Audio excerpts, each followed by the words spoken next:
Hello children of class 7, welcome back to our e-learning class. Now today we will read about B.R. Ambedkar. That means not read about, that means what he has said, we will read that. It is disgraceful to live at the cost of one's self-respect. Self-respect is the most vital factor in life. Without it, man is cipher. Cipher means without power. To live worthily with self-respect, one has to overcome difficulties. It is out of hard and ceaseless struggle alone that one derives strength, confidence, and recognition. Man is mortal. Everyone has to die some day or the other. But one must resolve to lay down one's life in enriching the noble ideals of self-respect and in bettering one's human life.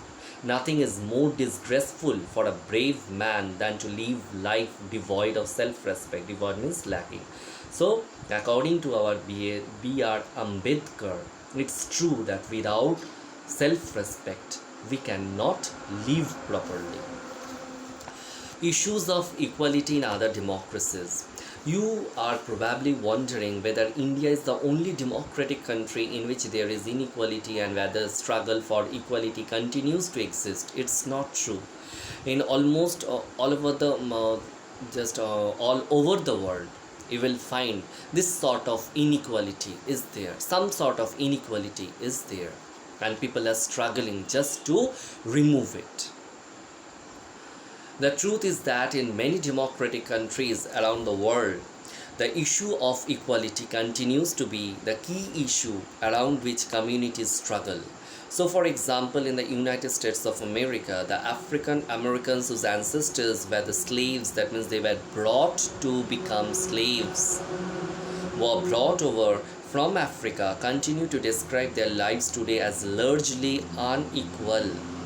This despite the fact that there was a movement in the late 1950s to push for equal rights for African Americans. Prior to this, African Americans were treated extremely unequally in the United States and denied equality through law.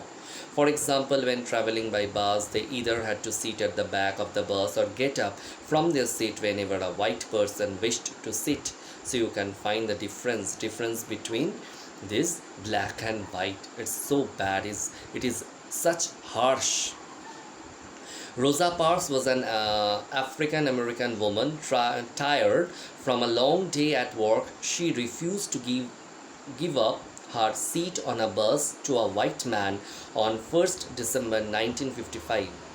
Her refusal that day started a huge agitation. Agitation means a state of anxiety or nervous excitement against the unequal ways in which African Americans were treated and which came to be known as the Civil Rights Movement. The Civil Rights Act of 1964 prohibited discrimination on the basis of race, religion, or national origin. So here also you can find that because of this movement, the steps were taken just to stop this sort of discrimination on the basis of race, religion, or national origin. It also stated that all schools would be open to African American children and they would no longer have to attend separate schools specially set up for them. However, despite this, a majority of African Americans continues to be among the poorest in the country.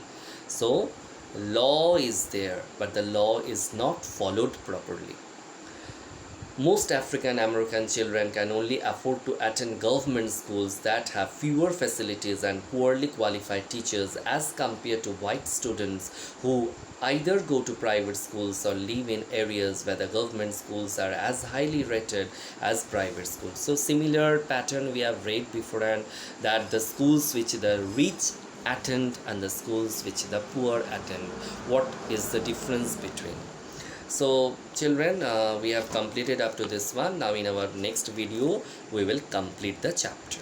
Okay, bye.